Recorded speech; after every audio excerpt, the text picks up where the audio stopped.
Live from our 7 Tasmania studios, your nightly news with Joe Palmer begins now. Good evening, everyone. Clean-up efforts are underway across Hobart in the wake of a destructive storm which has shut down a school and damaged homes. Winds of up to 113 kilometres an hour hit the city, tearing roofs apart, downing trees and leaving some residents rattled by a close call. A mess left in the wake of a violent night of weather in Hobart. Winds propelling a trampoline onto the roof of this Moona house. Inside, a scary sight for her son to wake up to in the middle of the night. I saw him covered in ceiling and insulation and a pole emerging through his ceiling.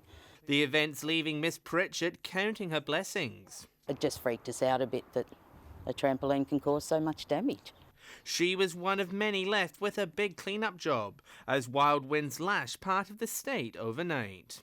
Responded to various incidents. We had several trees down through roofs, also trees on cars and roofs off houses. The Weather Bureau says wind gusts were in excess of 100 kilometres an hour. 154 kilometres an hour through on top of Mount Wellington and up to 113 kilometres an hour in Hobart City. The owners of the historic Margate train were also counting the cost.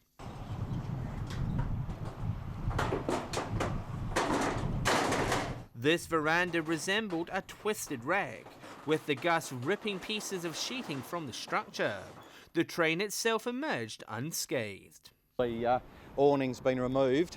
But at this stage we feel pretty strong that all the business will be back up and running by Saturday. Power and communication lines at Gilston Bay were also brought down, while Goulburn Street Primary School was off limits today for staff and students, after the roof of the main building ended up in the middle of the road. The Education Department says the school will remain closed tomorrow for repairs, with alternative arrangements for students being put in place. Classes are expected to resume here on Monday morning. They've got state government employees there trying to clear up all the sites and make it safe, but as far as I know, it's got still definitely nowhere for anyone to be going to. John Hunt, 7 Tasmania News. Staff have been left shaken after a frightening armed robbery in Launceston last night.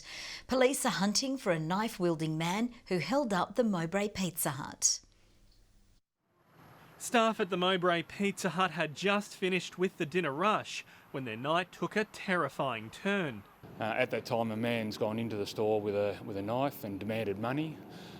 He was handed a sum of money and left the store. The man made off with several $100s and was last seen heading towards a dark blue sedan. He's described as about 180 to 185 centimetres tall, slim build, wearing dark trousers and a dark long sleeve top. Luckily, no one was injured.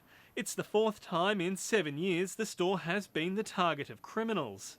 The manager of the store wasn't able to speak on camera, but says so many robberies have left him fearful of going to work and reconsidering his future. Meanwhile, police say they're close to resolving another knife point robbery at the Kings Meadows Coles last Saturday. Anyone with information is urged to contact Crime Stoppers. Sean McComish, 7 Tasmania News. A man allegedly on the run from police has been arrested 12 days after escaping from police custody at the Royal Hobart Hospital. It sparked a manhunt across the city. Detectives say Jake Mark Pearce was located at a Risdon Vale address this morning. He's been charged with escaping lawful custody and breaching bail. Tasmania's newest politician has finally revealed her hand after keeping her voters and former party in the dark. Madeleine Ogilvie today restarted her political career as an independent member, but her return signals a significant shift in the state's fragile parliament. The government has found itself a new pseudo-backbencher. Madeleine Ogilvie today taking her new seat on the government side of Parliament as an independent member. Being able to be myself and speak freely on all issues, that's actually a really good thing to be able to do. And we have a government and Parliament here that has had this little bit of instability. It's taken several days for the replacement MP to reveal her decision, leaving her constituents in the dark. But now the former Labor politician has officially turned her back on the party, going it alone but holding the balance of power. I have had conversations, really warm conversations with Labor and the leader.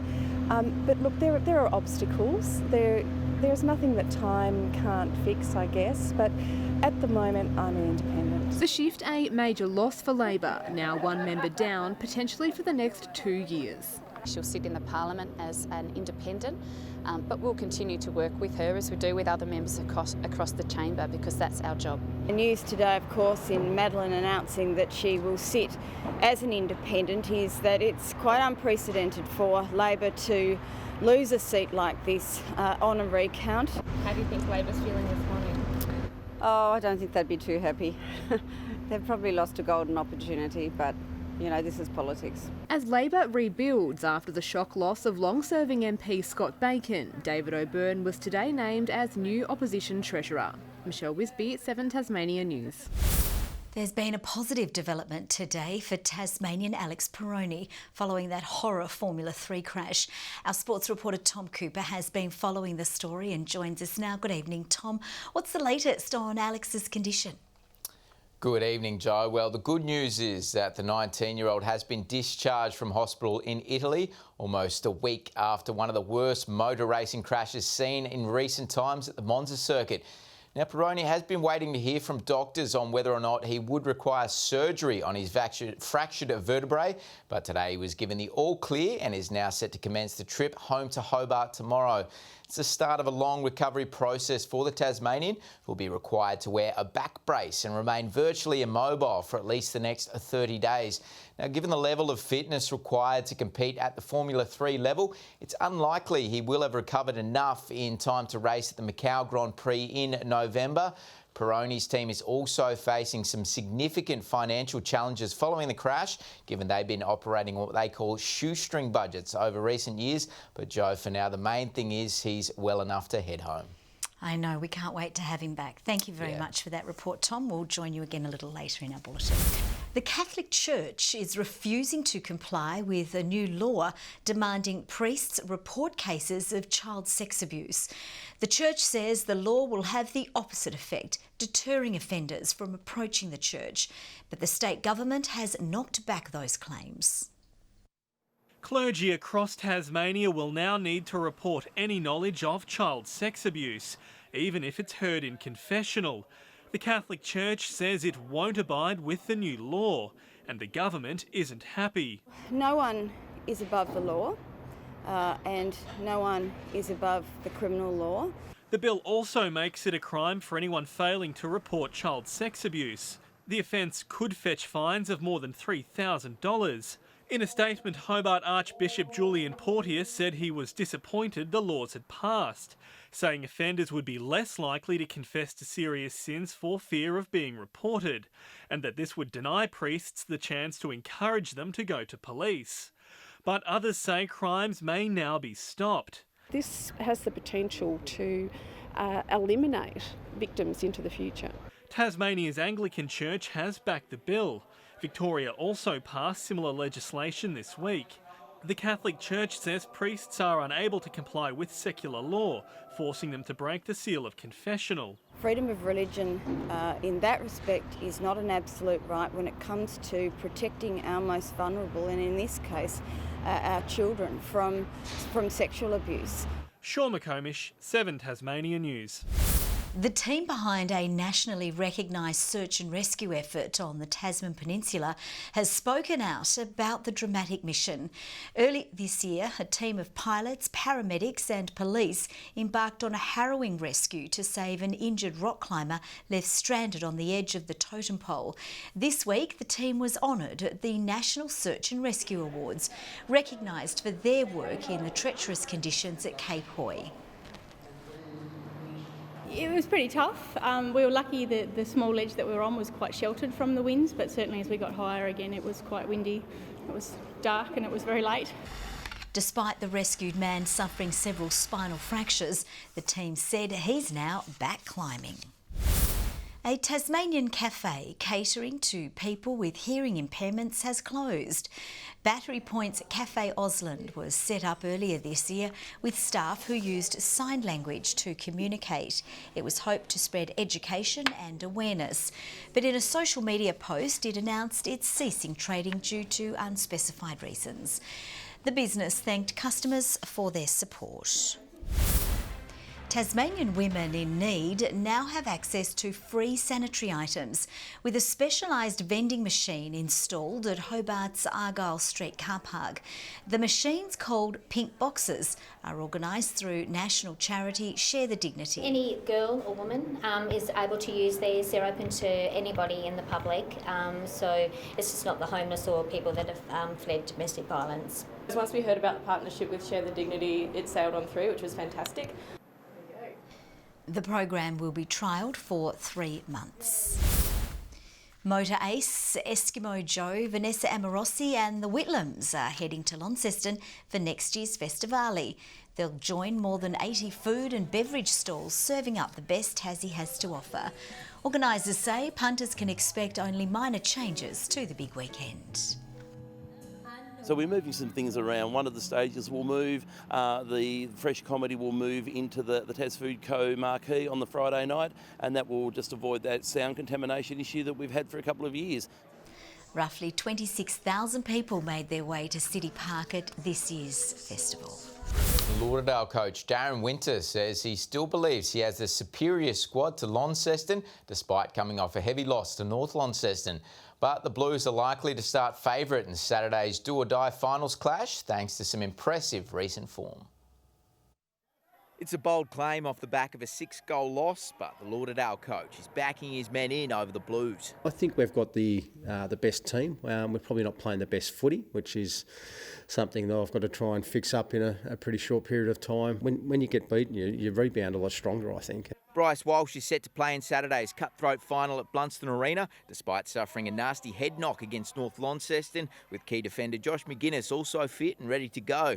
And Winter knows he'll need all the firepower he can get. Have a look at their midfield. Their midfield's a state midfield, and then they've got a couple on the outside with Pelfreman and these sort of guys that are state midfielders. So, you know, we're going to have to be on our job to be able to curb them. They were pretty predictable last year, and they're certainly not that this year. As the only southern side left in the mix, Winter is adamant the club isn't feeling any added pressure to qualify for the biggest game of the year, which is locked in to be played in Hobart. Oh, it's certainly not in the back of our mind. I'm sure AFL Tas would want its a southern team in there to have it down here, and then it stops all the noise. But with Blues coach Mitch Thorpe set to field a similar looking side to the one that kept Glenorchy to just 4 goals during last Saturday's 60-point win, many are predicting an all-Northern grand final coming to fruition. It'd be pretty significant. I think, you know, to have won 2 finals and make a prelim is significant itself. But now we're here, we want to make sure we knuckle down and really focus on the task at hand and not worry about the week after. And despite Lauderdale knowing exactly what it takes to get there, having qualified for the past 2 deciders,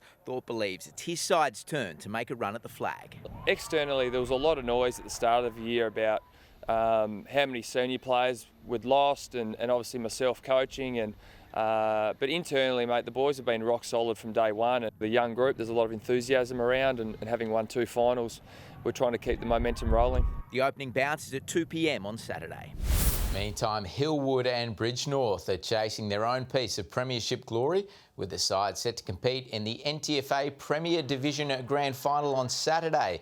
It's the first time the sides have met in a decider since 1984. 4 quarters of work rate is, you know, it's a grand final. You do anything to win a grand final, and our boys have got to work really hard for 4 quarters. They can't afford to have a couple of minutes spill. Bridge North are great sides. Like in the season, they beat us twice. We got them in the final, but grand final's a completely different day. It's whoever comes on the day and really plays footy. Bridge North last tasted premiership success in 2010, with Hillwood chasing its first senior flag since 2000. And the Sharks will have some added incentive, with former North Launceston premiership player Jake Pearce lining up for his 100th game, while Bridge North Reserves playing coach Chris Walker will play game number 350 in the side's grand final clash with Longford. Evening, the early showers contracted to the west today with sunny weather over the north and east for the most part. Hobart 18 degrees, Launceston 20, Burnie 17 and Devonport 19. 21 the high at St Helens and Friendly Beaches. Flinders Island 17, Smithton 16, Low Head and Grove 15 today. King Island and Strawn 14 and Lyalweenie 10. Now the rain-bearing cloud moved across the state and quickly cleared the north, the central areas and also parts of the east coast. That same cloud clipped Victoria this morning and moved over southern New South Wales. Another cloud band is moving towards southwest WA, while some cumulus cloud sits along coastal Queensland. Tomorrow a cold front crosses the state and the southern part of the mainland. A high builds near Adelaide with several troughs over the Big Island as well. The winds southwest to northwest reaching 30 knots over the southeast, tending northwesterly in the afternoon at 35 knots over the southwest of the state. We have a gale warning that's current from Wineglass Bay to Low Rocky Point, a strong wind warning for all remaining coastal waters. Hobart a top of 14 tomorrow, a bit of a drop. A few showers developing in the afternoon, 13 the high for Huonville, and Campania a shower or two developing as well on 14 the high. 14 as well for Launceston, showers on the way, 13 for Devonport and also Georgetown. Burnie tomorrow expecting a top of 14 with a shower or two on the way. Strawn a windy afternoon with a few showers, 13 the top and 14 for Wynyard. St Helens tomorrow partly cloudy and 15, a possible shower for Swansea, 16 the high and 14 for Port Arthur. On Saturday, sunny over the north, south and east before showers extend across from the west. Mainly fine on Sunday with showers over Bass Strait, along with the north and west of the state as well. And on Monday, showers again mainly over the west, south and northeast. Snow to 400 metres in the southwest, so cold again. Mostly sunny in Perth tomorrow, cloud clearing from Adelaide, partly cloudy in Melbourne and Sydney. Sunny weather though for Canberra and Brisbane. Clear in Hobart, it's 11 degrees right now, 12 in Launceston, Devonport currently clear as well and 11 degrees. Tomorrow, Joe, has been gazetted as Middle Child Day, so I guess it's another day we can ignore. I can, thank you. That's all from the news team for now. Thanks so much for your company tonight. We'll see you a bit later. Bye-bye.